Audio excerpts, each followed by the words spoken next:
I Survived. The San Francisco Earthquake, 1906. Chapter 1. April 18, 1906. Rincon Hill. 5:12 a.m. San Francisco, California. The sky was still dark when the ground began to shake. Most people in San Francisco were still sleeping. Just a few were awake. Shopkeepers arranged their stores, getting ready for the day.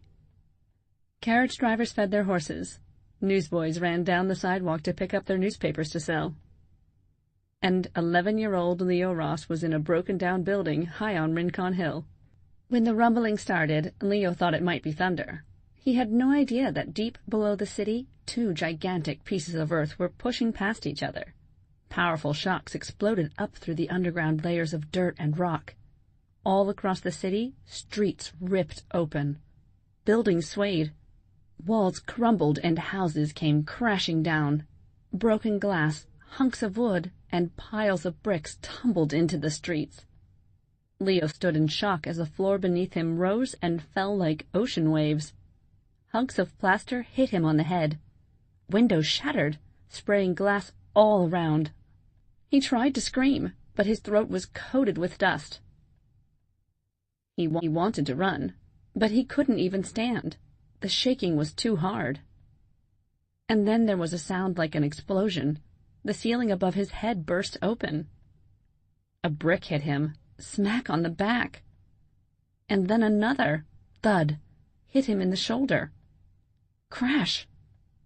Dozens of bricks poured down. Leo fell to the floor and curled into a ball. The bricks kept coming, raining down. He couldn't see. He couldn't breathe. Soon he would be buried alive. Chapter 2. 20 hours earlier. "President Roosevelt is coming to town," Leo shouted. "Read all about it." Leo was standing on his corner, selling that morning's newspaper. The sidewalk was crowded with men rushing to work. They barely slowed down as they handed Leo their nickels and grabbed the newspapers from his hands. It was barely 7 in the morning, and Leo had sold almost all of his papers. He jingled his pockets, which were heavy with coins. He thought about the fresh roll he'd buy for breakfast, and maybe even some cold milk to wash it down with. He smiled to himself. Papa would have been proud of him. Leo patted his right-hand trouser pocket and felt the gold nugget that he always kept with him. It didn't look like much. Kind of like a chewed-up yellow rock. But it was worth a fortune, Leo knew. Probably he could get more money for it than he earned in months of selling papers. But he'd rather sell his heart than this gold nugget. Leo's grandfather had found it in a riverbed east of here, during the gold rush. He'd handed it down to Papa, who had carried it with him everywhere. Grandpop got sick and died before Leo was born. But Papa kept him alive through the stories he'd tell to Leo. Each night when Papa was putting Leo to bed, he'd take out the gold nugget. Leo would hold it tight in his hand as Papa told tales of Grandpop's adventures. Crossing America all alone in a creaky old wagon. Almost getting eaten by a giant grizzly in the Rocky Mountains. Surviving a forest fire in the Sierras. Living in San Francisco when it was just a bunch of rickety houses in the mud. "You're just like your grandpop," Papa always said. "I see it in your eyes. You've got his good luck. You've got his guts. Something remarkable is going to happen to you. I can feel it. Can't you?" And the way Papa would look at him, with shining eyes, Leo did feel it. These past few months, since the fever took Papa away, there had been days when sadness would surround Leo, a feeling as cold and gray as the San Francisco fog. He'd feel scared and very alone. He'd miss Papa so bad his whole body would hurt. But then he would think of Grandpop, who made his way from New Hampshire to California all by himself when he was just 16 years old. And he'd hear Papa's voice in his mind, bright and clear, telling him that he was lucky and brave, and that something remarkable was going to happen to him. Papa's voice was loud and clear on this sunny day. Or it was, until Leo finished selling papers. He was walking down an alley, cutting through to Market Street. Somehow he didn't notice the two boys who had crept up behind him. Next thing Leo knew, he'd been smashed against a brick wall, and blood was gushing out of his nose. Chapter 3. "Hand it over," said a raspy voice. Leo didn't have to see the face to know who was talking. It was Fletch Sykes, the most brutal thief in the neighborhood. The other kid had to be Wilkie Barnes, a giant of a boy who went everywhere Fletch did. When Fletch was just 5 years old, the story went, he'd been attacked by a pack of stray dogs. He'd survived, but one of the dogs had bitten his throat. The bite ruined his voice and turned Fletch vicious. Fletch and Wilkie didn't just steal food and pick pockets. Sometimes they beat kids up just for fun. A few months ago, they'd been caught by the police and sent to a work farm up north. Leo had heard a rumor that they had escaped. He'd heard that they were hiding out in an old, abandoned saloon on Rincon Hill. And now here they were, back to their old vicious tricks. "You can take my money," Leo said, trying not to sound as terrified as he felt. "We don't want your money," Wilkie said. The kid was a monster. He had to weigh almost 300 pounds, with smooth, chubby cheeks like a baby. A baby with a steel fist. "What do you want?" Leo asked, his knees shaking. "You know," Fletch growled. Leo's heart stopped. Of course he knew. Somehow Fletch had found out about Leo's gold nugget. But how? Leo hadn't told a soul about it. Except Morris, that little pest of a kid who buzzed around Leo like a fly. Leo had showed him the gold a few weeks ago. He must have blabbed about it to kids on the street, and the story had gotten back to Fletch and Wilkie. Fletch pushed Leo's face harder into the wall. The bones of Leo's cheek felt like they would crack, like the shell of an egg. "Take my money," Leo said again. "I have more than $1. Take it all." "We will," Fletch said, with a rasping laugh. "But we want the gold, too. Hand it over." It was Papa's voice in Leo's head. Leo knew there was no way he could fight these guys, no way to outrun them. Wilkie was the fastest kid in the neighborhood. But that gold had been Papa's prized possession. Leo couldn't just give it up. "No," Leo said, summoning up all his strength. He whirled around and broke free from Fletch's grip. He made it about 3 steps before Wilkie caught him by the back of the shirt and threw him onto the ground. Slam! Leo landed hard, biting his tongue. "Hand it over," Fletch shouted in his creepy, strangled voice. "No!" Leo yelled again.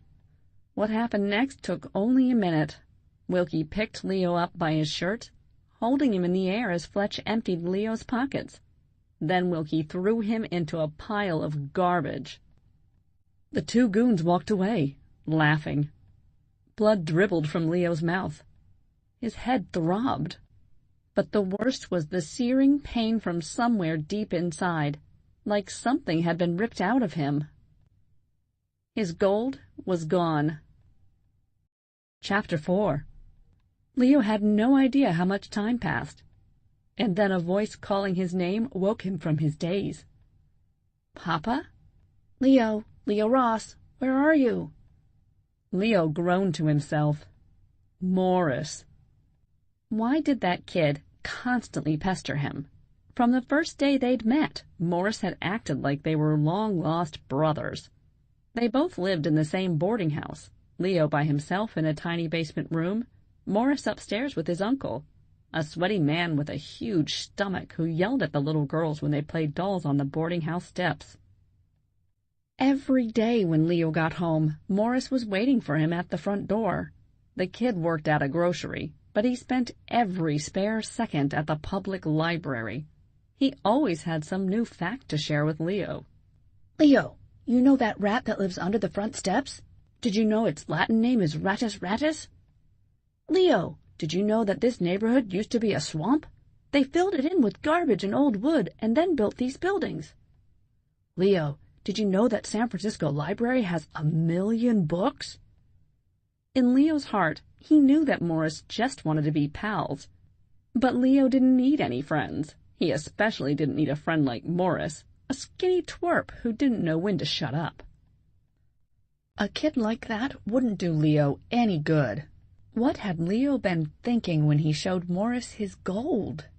He thought back to that night a few weeks ago, when Leo had seen Morris sitting alone on the steps of the cigar store near their boarding house. At first, Leo figured he could sneak by and escape Morris for one day. But something was wrong with the kid, and Leo just couldn't walk by without seeing what it was. It took Leo some time to get Morris to spit out what was wrong. That his uncle was hardly ever home, that he gambled all of his money away, including the few dimes a day Morris earned at the market. "I have to get out of here," Morris said. "My ma has cousins in New York City. I met them once. You'd love them, Leo. They're both teachers. They said I could go to their school. They always said I was welcome there, any time." "Why don't you just go?" Leo said. Then finally Leo could live in peace. "How?" Morris said. "I don't have the money to get on a train. My uncle just laughed when I mentioned it. I'm trapped here." There was no cheering Morris up, until Leo reached into his pocket and took out his gold. He handed it to Morris, like Papa used to hand it to him. Morris's eyes almost popped out of his head. Leo told him about Grandpop, and how people laughed when he used to talk about one day crossing the wild country by himself. Of course Leo knew that Morris was nothing like Grandpop, but the story worked like a charm. What was Morris doing out on the streets looking for him now? Couldn't he mind his own business for one day? Morris was the reason he'd just lost his gold to Fletch and Wilkie, the reason he was lying bleeding in the alley. Morris was the last person Leo wanted to see. Leo kept quiet, hoping that Morris would move along. But no, Morris kept at it, and suddenly there he was, crouched down next to Leo. "I've been looking everywhere for you," he said. "I knew something must have happened." Morris took out a handkerchief and started wiping the caked blood from Leo's face. "Whoever did this to you," Morris fumed, "I swear I'll get them." Leo would have laughed, but his jaw was too sore. "It was Fletch Sykes and Willie Barnes," Leo mumbled. "They stole my gold." Morris gasped. "You were the only person who knew about it," Leo added. "I didn't tell Fletch Sykes about your gold," Morris said. "But you told someone, right?" Leo said. Morris's shoulders slumped. "I might have mentioned it to some kids at the market," he said. "It was such a great story, and well, it really got their attention." Leo shook his head. The kid was so desperate for friends he'd spilled Leo's most important secret. He should clobber him. But no person could look sorrier than Morris looked now. Leo sighed. Being mad at Morris wasn't going to get his gold back. He let Morris help him stand up. Together they made their way back to the boarding house. Morris jabbered the entire way. "I'm going to help you get that gold back," he said, as they stepped through the front door. "It'll be sold by tomorrow," Leo said. Morris frowned. "I know," Morris said. "That's why we need to get it back tonight." "We?" Leo said. Now he had to laugh. Morris really thought he stood a chance next to Fletch and Wilkie? "Of course they won't just give it back," Morris said, ignoring Leo's question. "We have to trick them somehow." Leo looked at Morris, and right then Morris didn't look like such a skinny little twerp. There was a look on his face, a thoughtful and stubborn kind of look, that reminded Leo of the way President Roosevelt appeared on the front page of today's paper. The only thing missing was the bushy mustache. But what did Morris really know about the world? There were no books in the library about kids like Fletch and Wilkie. Leo thanked Morris, and before Morris could say another word, Leo hurried down to his tiny basement room, slamming the door behind him. Chapter 5. Leo sat down on the flea-bitten horse blanket that he used as a bed. He rubbed his sore jaw. His stomach grumbled. The best thing, he realized, would be to close his eyes, get to sleep, and forget about this day. He closed his eyes, but kept thinking about what Morris had said. We could trick them. The words had wormed their way into his mind. Finally, Leo sat up and lit a candle. Maybe Morris was on to something. Of course, Leo couldn't make those two goons hand over the gold, but maybe there was a way to trick them. Like the way Grandpop had tricked the grizzly bear. Leo could hear Papa's voice now in his mind, telling the story. It was 1849, and Grandpop was only 16 years old. Gold had been discovered in a stream bed in Northern California, and Grandpop was heading west to make his fortune. It had been a tough journey. He'd been held up by bandits near St. Louis. He came this close to getting bitten by a 4-foot-long rattlesnake in the Indian Territory. Finally, he'd made it high into the Rocky Mountains. It was rough country, but beautiful too, with streams as blue as the sky and fields of wildflowers that stretched out like rainbows. The sun was setting, and Grandpop had made his camp and built his fire. He got up to fetch some wood for the night. He was coming back over a hill when he saw an enormous bear. 3 times the size of a man, Papa would say, stretching his arms up to the ceiling. The bear rose up and roared at Grandpop, baring enormous teeth. Grandpop knew about the Rocky Mountain grizzlies. They ran faster than mountain lions. They could climb trees. They could rip a person to shreds with a swipe of a paw. Grandpop could see the bear's claws, 10 black daggers glistening in the setting sun. The bear stood there, ready to attack. All Grandpop wanted to do was run. But no one can outrun a grizzly. They're too fast. All travelers are told this, and yet most men can't help themselves. The urge to run is just too strong to resist. But Grandpop wasn't like other men. Every muscle in his body was ready to run. But he planted his feet into the ground. Think, he told himself. Think. He couldn't escape from that grizzly bear. He couldn't kill the grizzly. His gun was in his tent. His only hope was to scare that grizzly away. But how? And then Grandpop remembered. The rattle.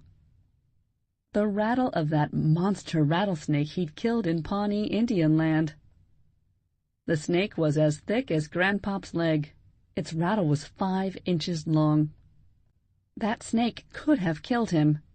He'd almost stepped on it when he was walking through the tall plains grass, hunting for rabbits.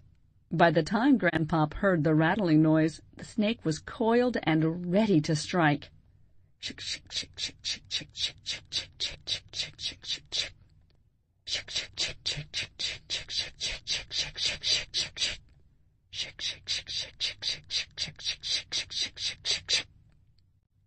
Without a thought, Grandpop had grabbed his knife from his belt and threw it. By some stroke of luck, the blade landed in the center of the snake's head. The snake didn't die right away. It thrashed wildly, its body coiling around Grandpop's legs. Grandpop had to hit it with the handle of his rifle. And then, when the snake was dead, Grandpop cut off the rattle for good luck. Far from those tall grasses in the prairie, the grizzly bear snarled at Grandpop, inching closer. Grandpop put his hand in his pocket and started shaking the snake's rattle. The sound rose up around them.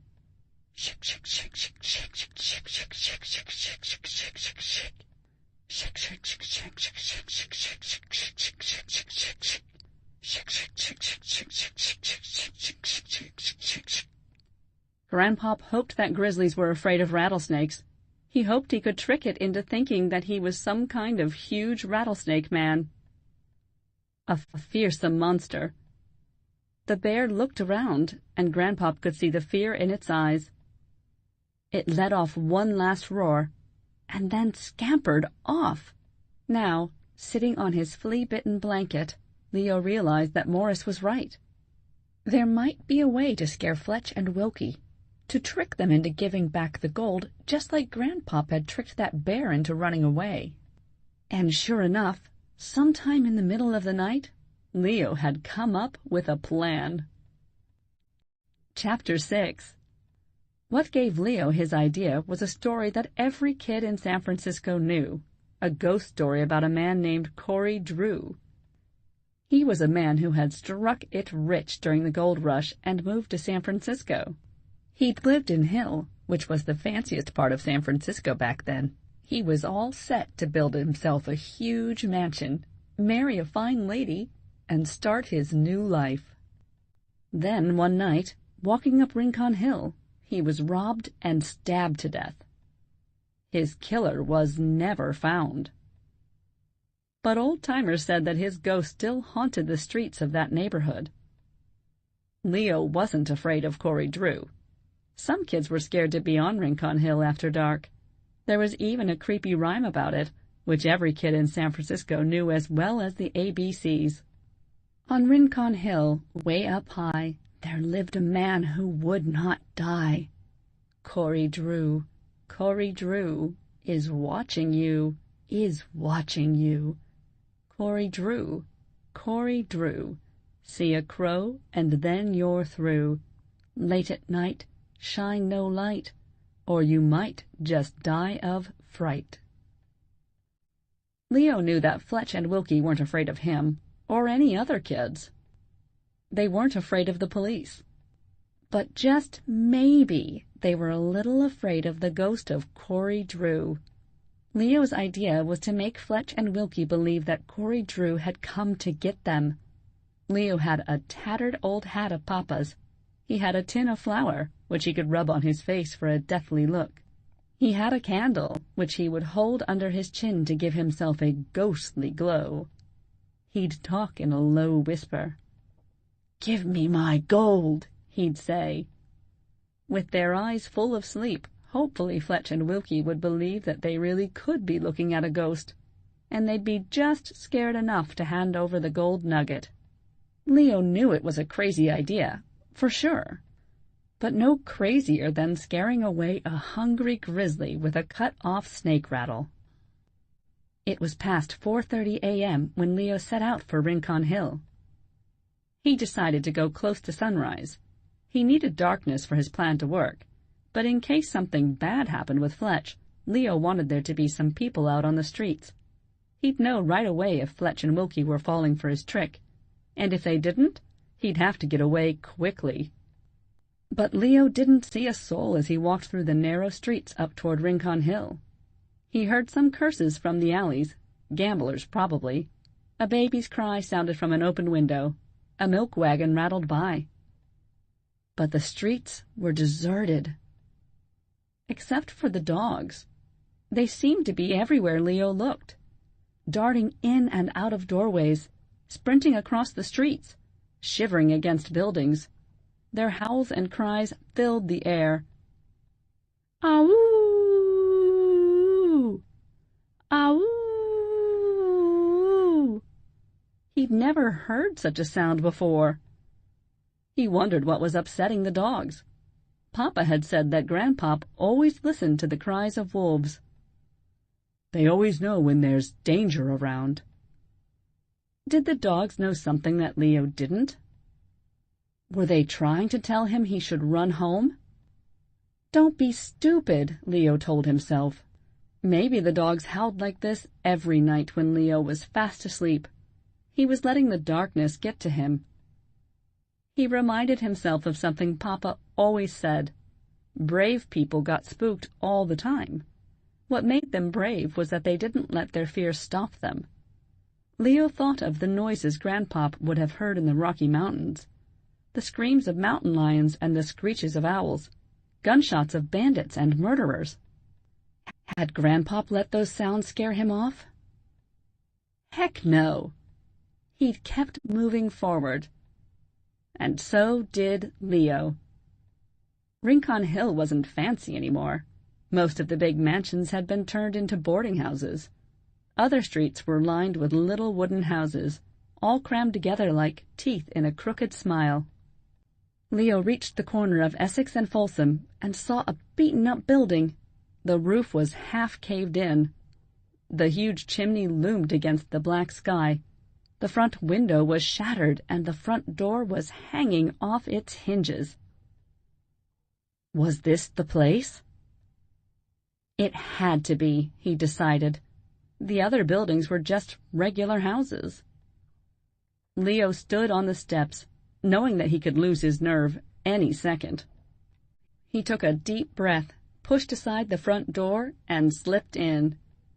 He lit his candle and held it in front of him. He'd always imagined Fletch and Wilkie's hideout would be like a pirate den. He pictured velvet couches and fine rugs stolen from mansions on Nob Hill. But the place was a dump. There were broken chairs and tables piled in one corner and garbage heaped in the other. The air was cold and damp, and it stunk like trash and rats. He saw two shapes sprawled across the floor at the back of the saloon. Leo crept closer. It was Fletch and Wilkie, fast asleep. They didn't even have an old horse blanket to share. They had covered themselves with newspapers. Amazing, Leo thought. This place was worse than his little room at the boarding house. He looked around, hoping that maybe he'd see his gold nugget. There was a dead mouse lying stiffly near Wilkie's foot, but no gold. Gathering up every ounce of courage he'd ever had, he put the candle under his chin. He closed his eyes and thought of Grandpop. "Give me my gold," he whispered.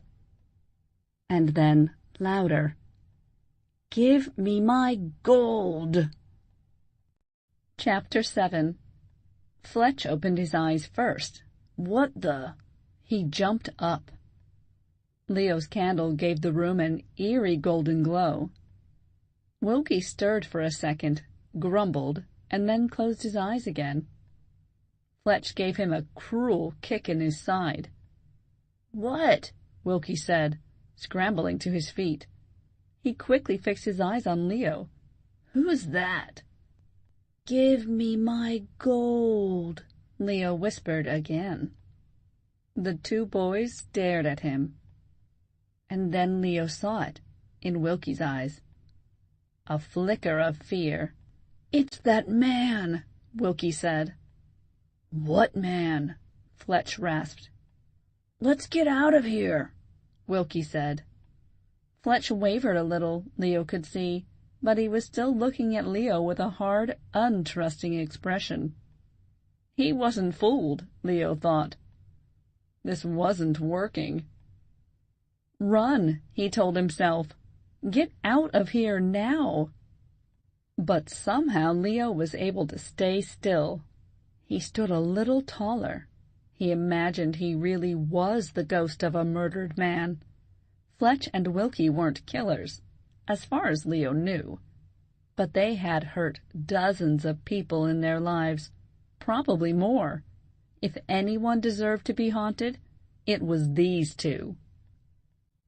"I know what you've done," Leo whispered, the way Papa used to whisper when he told his late-night stories. "You will be punished." Wilkie looked terrified. It was as though Leo had cast a spell on him. But then there was a loud crash from the front. They all turned, and for a second Leo expected to see the ghost of Corey Drew hovering in the doorway. Instead, he saw a familiar, skinny shape. Morris. Leo's heart dropped into his boots. Fletch let out a rasping laugh. He walked over and grabbed Morris. He dragged him back by the collar and then pushed him hard into Leo. Leo's candle dropped to the floor.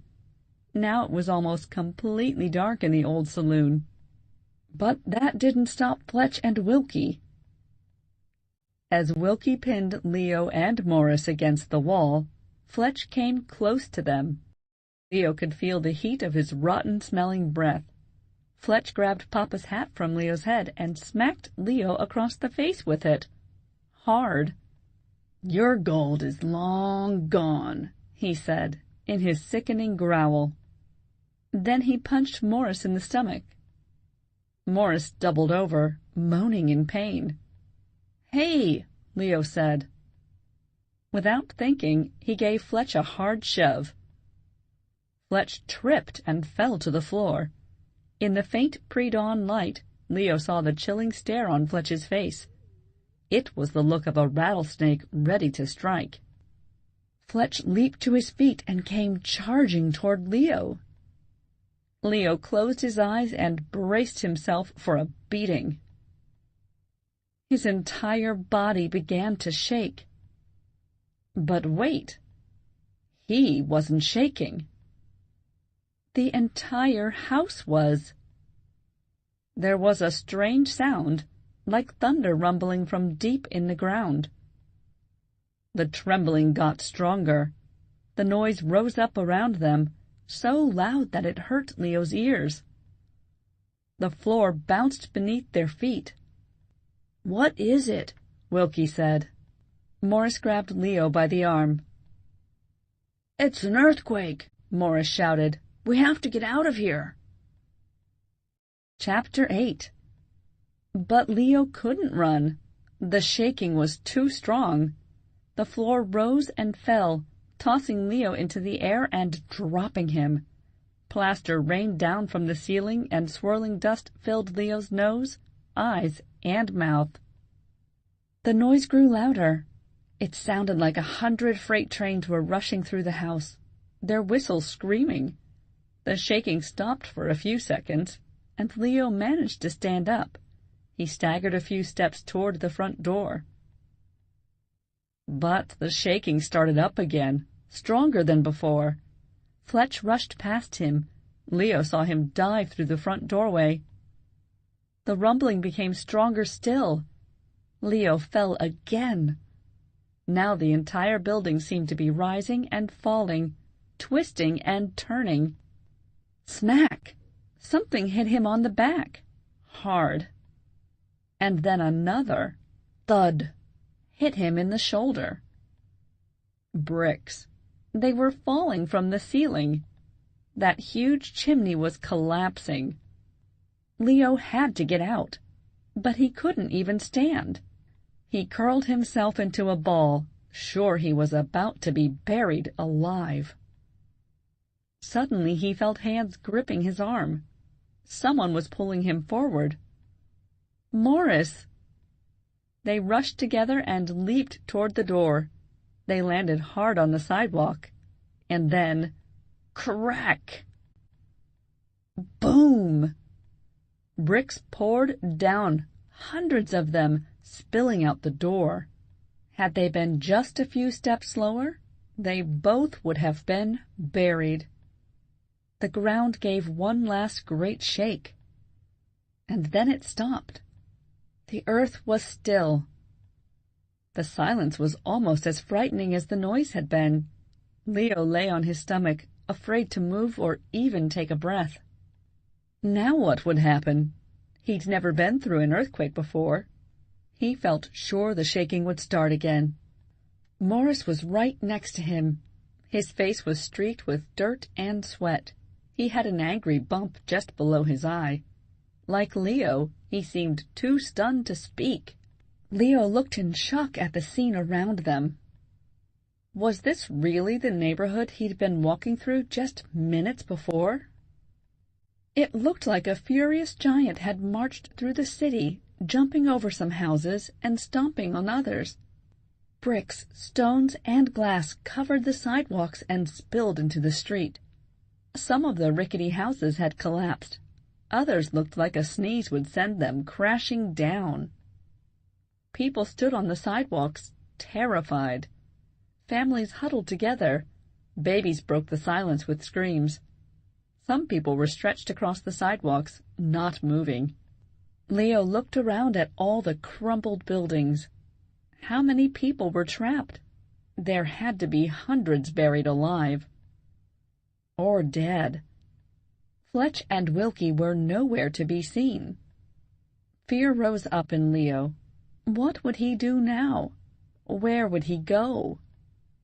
It had been hard enough for him to get by on his own before. How would he survive in this ruined city? His mind swirled with worry. He imagined himself wandering the ruined streets, scrounging for food like a rat. Not even Grandpop had faced anything like this. Morris turned to him with a thoughtful expression. "No wonder the dogs were howling," he said. "What?" Leo said. "The dogs. Did you hear them howling last night? Animals can sense earthquakes before they happen. They can feel the vibrations of the earth deep underground. I read all about it in a book." Was Morris serious? Was he really talking about a book as they sat in the middle of an earthquake? This kid was unbelievable.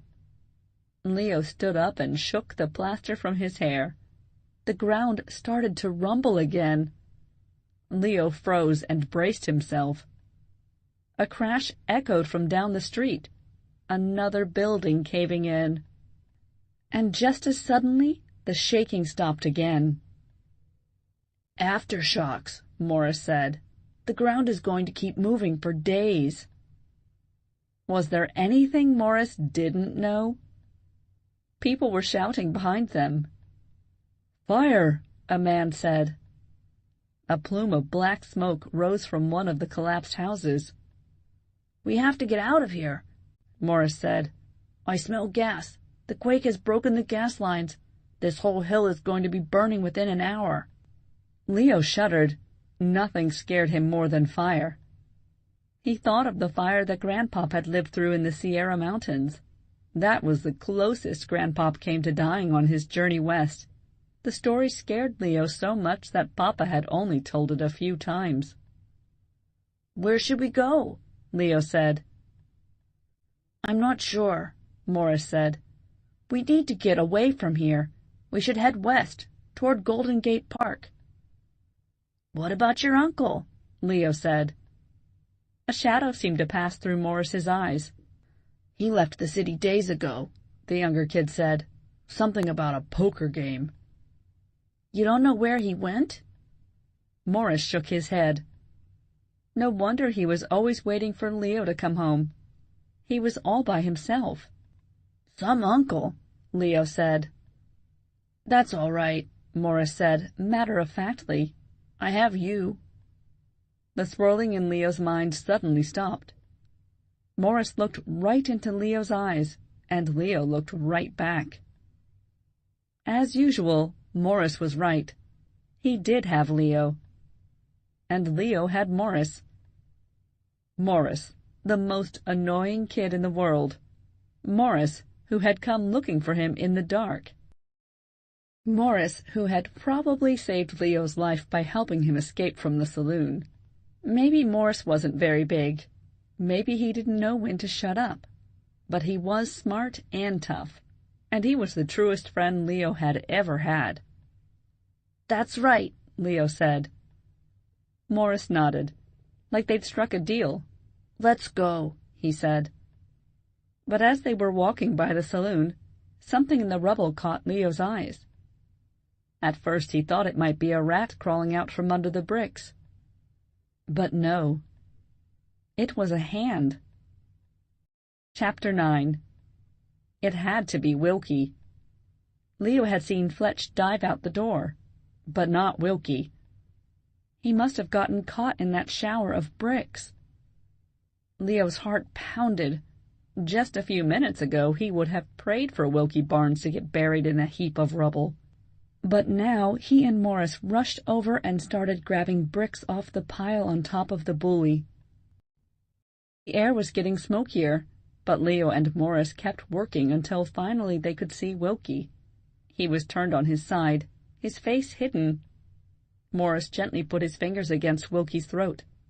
"He's alive," Morris said. "I can tell that." But Wilkie still wasn't moving. and he was pinned under 2 huge roof beams. They formed an X over his body, protecting him from being completely crushed under the bricks. The beams had probably saved his life, but now they were like a cage that trapped him. Leo and Morris tried to lift one of the beams, but it was too heavy. Leo looked around and saw that a house 3 doors down was on fire. Flames reached out of the windows, like bright orange arms trying to grab the houses all around it. Soon the street would be one huge fire. Leo had no idea what they should do. How could they leave Wilkie here, knowing he was alive? But if they stayed, the fire would kill them too. Suddenly, Wilkie lifted his head. With a mighty push, he knocked one of the beams away. His face, covered with dust, was stark white. Blood oozed from a gash on his forehead. He really did look like a monster. Leo and Morris watched in shock as Wilkie rose out of the rubble, tossing bricks aside like they were puffs of cotton. He stood up, dusted himself off, and looked around like he'd just woken up from a deep sleep. "Is Fletch alive?" he asked. "He got out," Leo said. Wilkie sighed in relief. But then he looked around. "Then where is he?" he asked. "Where's Fletch?" "He left," Morris said. "He didn't try to get me out? He just took off without me?" Morris and Leo looked at each other. Neither wanted to say the truth, that Fletch had left Wilkie for dead in the rubble. But Wilkie figured this out. His expression suddenly changed to fury. He picked up a brick and hurled it toward the pile of rubble that had been the saloon. He did it again and again and again. His eyes bulged. He grunted and growled like the rabid dogs that roamed the alleys. And then finally Wilkie slumped down onto the ground, out of breath. He looked up at Leo and Morris. His eyes, set deep in his chubby face, were filled with confusion. His lip quivered, and Leo thought he might burst into tears. "When I was at that work camp in Seattle, a man came and said I should play football," Wilkie said. "There's a fancy school up there where rich kids go, and he said I could go for free, that he'd teach me everything I needed to know. He said I could be a champion. But I wouldn't go, because I'd never leave Fletch. I went to jail because of Fletch. I stuck by him all these years. And where did it get me? Under that pile of bricks." Leo had no idea what to say. But Morris did. "Come with us," he offered. Wilkie looked at Morris and then at Leo. Leo got the idea that Wilkie had never really seen them before. He wiped the tears from his face and took a deep breath. He picked himself up. "We should get your gold back," he said. "Fletch said it was gone," said Leo. "Never believe Fletch," Wilkie said. "He has it, and I know where he went." Leo looked at Morris. "Let's go," Morris said. Chapter 10. Wilkie led them back toward Market Street. Wilkie was sure Fletch had gone back to the abandoned house where they stashed their loot. "That way, if the police got us," he explained, "they wouldn't find it." They zigzagged through the crowds of people. Most of them were heading away from where Wilkie was taking them. And no wonder. The damage was worse the farther south they walked. One boarding house was split in half. Another had been swallowed by the earth almost to its rooftop. Trolley tracks were twisted like pretzels. On one block, men were trying to hoist a horse out of a hole in the street. Leo tried not to look at the collapsed buildings, but he couldn't stop thinking about who might still be inside. The fires were worse down here. With every step the smoke was thicker, the air hotter. Leo's lungs started to ache. They were about to cross Market Street when a fire wagon clattered up and stopped in front of them. The two huge horses pulling the wagon wheezed and snorted. Sweat soaked their bodies. Two firefighters jumped off, dragging a thick hose. They hooked it up to a hydrant, but only a trickle of water came out. A man in a blood-stained shirt rushed up to the fireman. "Please help me," he begged. "Everything I own is in my house, and the fire is moving toward it." He pointed across the street, where the roof of one house was on fire. Next door, men were leading horses out of a stable. "I'm sorry, sir," said the taller of the firemen. "The quake broke our water mains. We've been up and down Market. We can't find any water to fight the fires." "You're just going to let the city burn?" the man exclaimed. The firemen said nothing, but their eyes, weary and scared, told the answer. San Francisco was burning, and nobody could stop it. The firemen rolled up their hoses, climbed into their wagon, and continued down the street. Leo knew they should get out of here. Morris was right. But suddenly Morris gasped. "It's Fletch," he cried, pointing across the street. Leo saw him. He was carrying a small, tattered flour sack. "Fletch!" shouted Wilkie. His voice boomed through the smoky air. Fletch turned, took one look at Wilkie, and bolted down the alley next to the burning house. To Leo's amazement, it wasn't Wilkie who took off first after Fletch. It was Morris. They both disappeared into the alley. Leo and Wilkie started after them. But they had barely crossed the street when the ground jolted with another aftershock. People screamed and ran into the street. There was a deep cracking noise right above them. A piece of rooftop from the burning house crashed onto the sidewalk. Garbage on the ground erupted into flames. The alley was now blocked by a wall of fire. Chapter 11. Leo stepped toward the alley. Wilkie grabbed him by the back of the shirt. "No," he said. "There's no way out of there." "What do you mean?" "That alley doesn't cut through," he said. "How do you know?" Leo said. "I know every alley in this town," Wilkie said. "That one is useless." But Leo had to do something. He couldn't let Morris die in that alley. How could he help? Leo searched his mind for ideas, and as usual, his thoughts turned to Grandpop. He remembered that terrifying story of the forest fire in the Sierras. He'd only heard it a few times, but he remembered every detail. Grandpop had finally crossed into California. In just a few more days, he'd be in gold country. He'd left his horse and wagon at a trading post. He'd headed up into the woods to hunt for rabbits. He would need their skins to trade for gold mining tools. It had been a hot and dry summer. Everywhere he looked there were dying trees, their leaves brown and papery.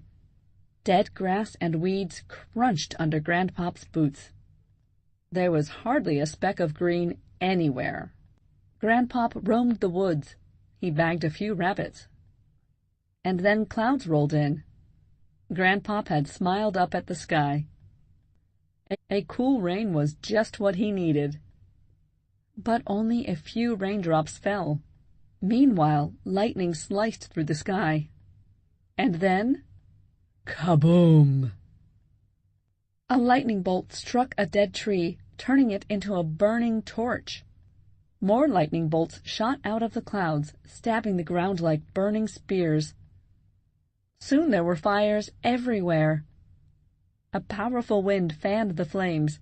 Within just a few minutes, Grandpop was stuck in the middle of a ring of fire. The heat was so strong that the metal on his belt started to melt. Grandpop had no idea what to do. He got down on his hands and knees. Down low the smoke wasn't as thick, and he could see where he was going. He almost didn't see the stream until he'd crawled into it.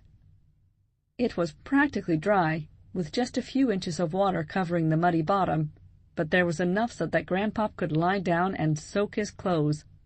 He took his kerchief and drenched it in water. He put the soaking kerchief over his head, filled his lungs with air, and dashed through the flames. Seconds later, when he came out on the other side, his pants and the back of his coat were on fire. He rolled into the dirt and put them out. Then he ran for his life. When he staggered back into the trading post, nobody recognized him. His beard and eyebrows were singed off. His face was black with ash, his fingers blistered red. But once again, his quick thinking and calm head had saved him. "I need to find some water," Leo said to Wilkie now. "You heard those firemen," Wilkie said. "They can't even find any." Leo thought for a minute. He remembered the men leading those horses out of the stable. Where there were horses, he thought, there had to be water. Wilkie followed Leo as he dashed into the stable. Sure enough, there was a trough filled with dirty water. There was also a blanket. Wilkie watched as Leo climbed into the trough of water and soaked himself from head to toe. Then he soaked the blanket so it was dripping wet. "What are you doing?" Wilkie said. "This water is going to protect me," Leo said, out of breath, "when I run into the alley." "You can't go in there," Wilkie said. "That little bit of water isn't going to do anything." "I'll make it," Leo said. "I'll make it." He repeated those words in his mind, trying to believe them, as he ran back outside. At the entrance to the alley, Leo put the blanket around his body and over his head. And then Wilkie grabbed him again. "Let go," Leo shouted. They had no time to waste. But Wilkie wasn't trying to stop him. "I'm going with you," he said. Leo opened his mouth to tell Wilkie no, to tell him to stay where he was. But there wasn't time to argue, and from the look in Wilkie's eyes, he understood that there was no stopping Wilkie. They were in this together. Leo had to stand on his tiptoes to get the blanket around Wilkie. "Make sure your face is covered," Leo told him. "On the count of 3, take a deep breath and run as fast as you can." Leo filled his lungs and put the blanket over their heads. 1, 2, 3. Leo and Wilkie rushed into the fire. Chapter 12. Their leap through the flames took just seconds. But Leo knew that for as long as he lived, he would never forget the feeling of that scorching heat. The fire seemed to pull at the blanket like a beast hungry for Leo's flesh. When they came out, Wilkie's pant leg was on fire. "Look out!" Leo called. Leo grabbed the blanket and patted out the flames. They looked at each other in shock. They'd made it. But still, the smoke was thick and it hurt to breathe. "Do you see him?" Leo shouted. "I can barely see anything," Wilkie said. Leo remembered Grandpop, crawling through the brush looking for the stream. "Get down," Leo said, dropping to his knees. The air was clearer closer to the ground, but the heat was searing. The wall of fire roared behind them. People shouted from the street. "Get out! It's all burning! It's too late!" They had just a minute or two to find Morris and get out, Leo knew. Bits of glass from shattered windows cut into Leo's hands and knees as he crawled. His heart pounded with fear. He felt dizzy from the smoke. He and Wilkie screamed Morris's name. But with the shouting of the crowd and the roaring of the fires, it was almost impossible to hear anything. Until, finally, they heard a voice. "Leo, over here." The voice was weak. Leo moved forward, and then his heart gave a wild jump. All he could see was Morris's head, on the ground. Only his head. His body was gone. Wilkie came up behind Leo and gasped, "What the—" Leo almost jumped up and ran in horror. But then he understood. Morris's head hadn't been cut off. He'd fallen into some kind of hole. Only his head and one arm were sticking out. "I'm stuck," Morris said. "I can't breathe." Wilkie rushed over and grabbed Morris's arm with both of his hands. He gave a mighty tug, but Morris barely budged. "It's tight in here," Morris said. "Go slow." Inch by inch, Wilkie pulled Morris from the earth, like a farmer pulling a gigantic carrot from his garden. With each second that passed, the crackling roar of the fire grew louder. Sweat poured off of Leo's body. Wilkie finally got Morris out of the hole. Leo grabbed hold of Morris, who wobbled on his feet. He held on to Morris even after Morris was steady. "I'm okay," Morris said. "We need to get out." Morris pointed to an open window just above a heap of garbage. "That way," he said. "That's how Fletch got out. He knew I was stuck. I kept calling him, but he just kept going." Anger rose up in Leo, but there was no time to think about Fletch now. They all climbed up the heap of garbage. Wilkie got to the top first. He clambered through the window and then reached out to help Morris and Leo get in. They were in somebody's bedroom. A dresser had smashed down on top of the bed. It looked like it had dropped through a giant hole in the ceiling. Luckily, it seemed that the person who lived here had escaped. The heat was very strong, and Leo was sure that some of the rooms of this building were burning. He prayed they could make it down in time, before the fire reached them or the building collapsed on top of them. They found the stairs and began to make their way down. They walked lightly, but with each step the stairway swayed. The wood groaned and creaked. One small aftershock, and this whole place would tumble to the ground. Wilkie suddenly stopped short. "Hurry, Wilkie," Leo said. But then he saw it. A body was lying on the floor. At first he thought it was the person who lived here. But then came the rasping voice. "Wilkie," the body groaned. It was Fletch. Chapter 13. Fletch looked at Wilkie with a sweet smile painted on his face. "I knew you'd find me, old pal. I knew it. I was sitting here praying, and here you are." Fletch was clutching that white flour sack. "Here," he said, holding it out to Wilkie. "See, I saved it for you. I was going to come look for you. I swear I was." "Sure you were, Fletch," Wilkie said in a weak voice. "I know you didn't forget about me." Leo and Morris looked at each other, unsure of what was happening. Did Wilkie really believe Fletch's lies? Was he going to join back up with him? "Come on," Fletch rasped. "We can share with your new buddies, too, if that's what you want. Whatever you say, pal. Whatever you say." "I'll take care of you, Fletch," Wilkie said. His voice didn't sound weak anymore. "Of course you will," Fletch said. "We're a team, you and me. We take care of each other." Wilkie snatched the flour sack from Fletch. He handed it to Leo. "Your gold is in there," he said. "Take it." "Sure," Fletch said. "Sure thing. Let the kid have his gold back. We're all friends now." Leo rummaged through the sack. It was filled with money. Bills and coins, watches and wallets. He found his gold nugget. It felt warm, as though it had been in Papa's hand just moments before. He handed the flour sack back to Wilkie. Wilkie stepped back and stared at Fletch.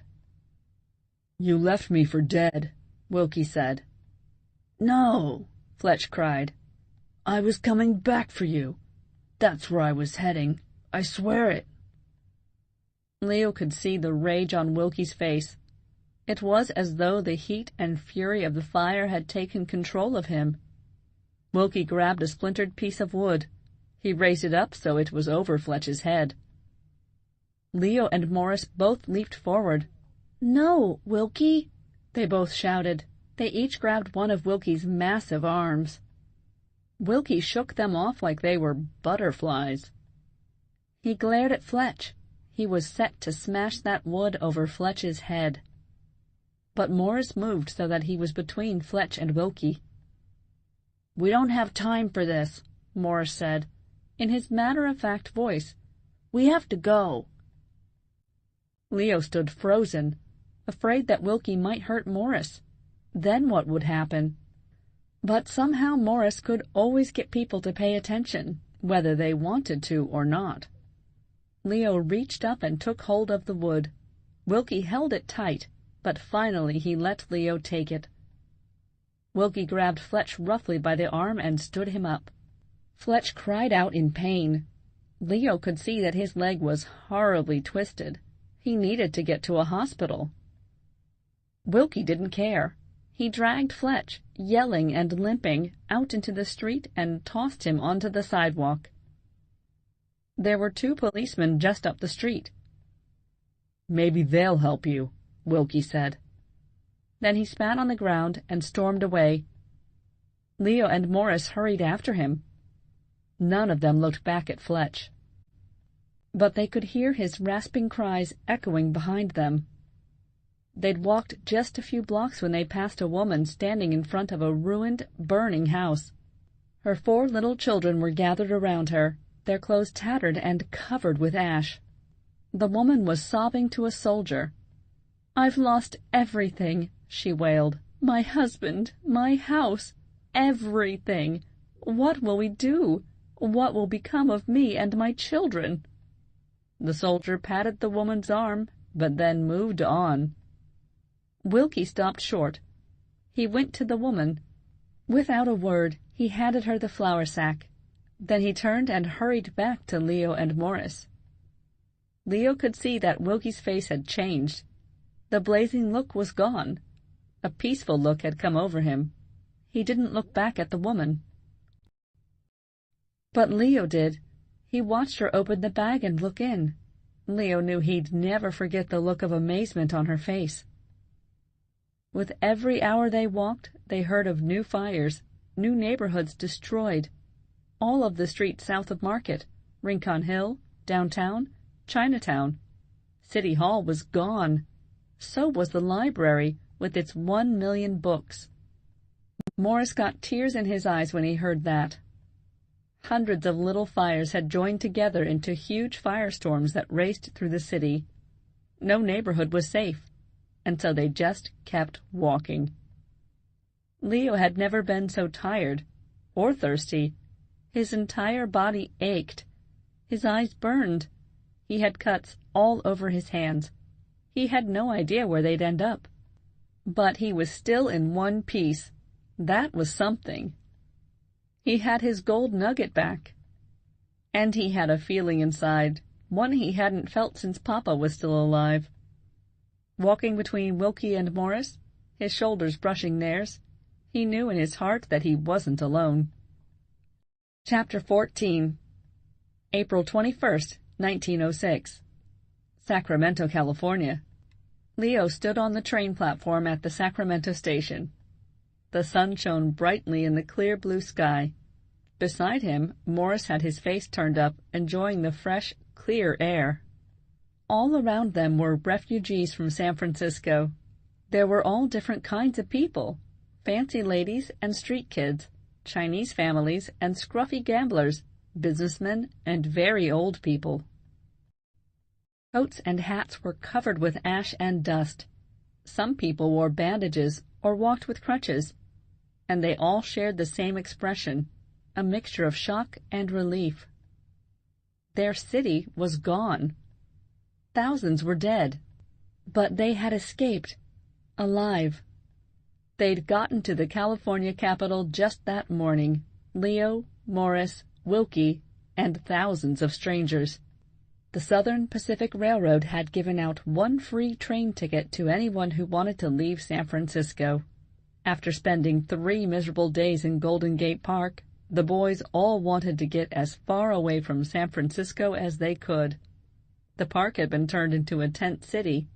Soldiers handed out food and water, but there wasn't enough for everyone.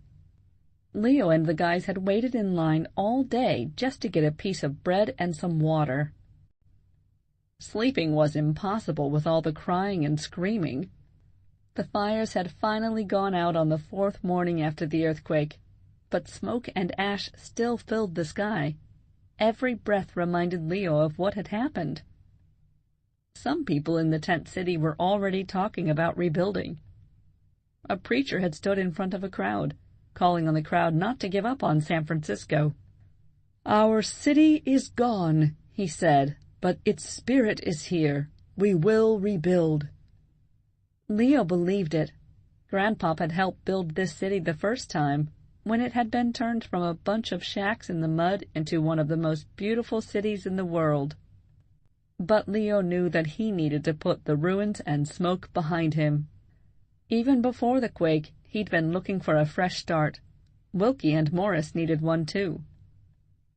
They'd left Golden Gate Park and walked for 3 hours through the smoldering ruins to get to the train station.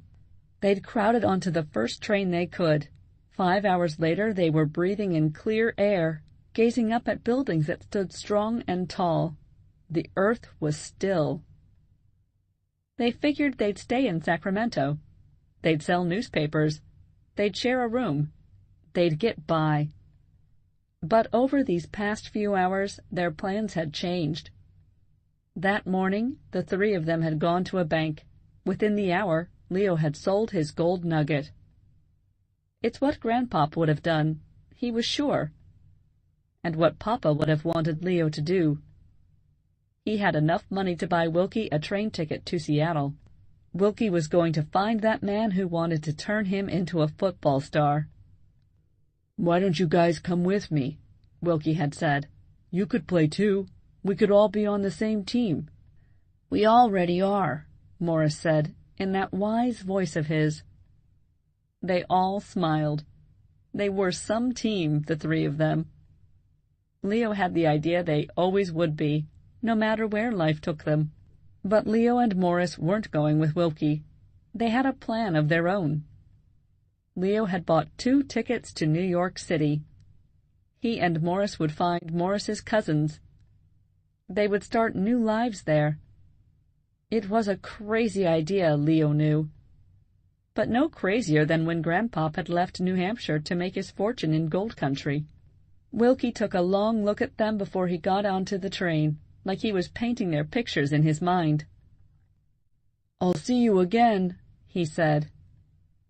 He stuck his hand out, and Leo and Morris put their hands on top of his. Their fingers were cut up, black with ash and grime, scraped raw in spots, but their hands looked strong, especially put all together. The train whistle blew, and then, just as when he gave that sack of loot to the crying lady, Wilkie turned and hurried off without another word. Leo and Morris stood in silence, watching Wilkie's train disappear. They bought themselves some cold bottles of milk and warm rolls. And then there was nothing to do but wait for their own train. Leo felt in his pocket where the gold nugget used to be. "Do you miss your gold?" Morris asked quietly. "No, I don't," Leo said. The words came out quickly, and Leo was surprised to hear them. But no, he didn't miss it. It was taking Leo and Morris where they needed to go. And Papa had given him other treasures, he realized. Priceless treasures. All of those stories about Grandpa, and the belief Leo had in his own luck and courage. That came from Papa, too, a faith stronger and shinier than gold. And now, as he waited for his train, Leo heard Papa's words, brighter and clearer than ever. Something remarkable was going to happen to him. He could feel it.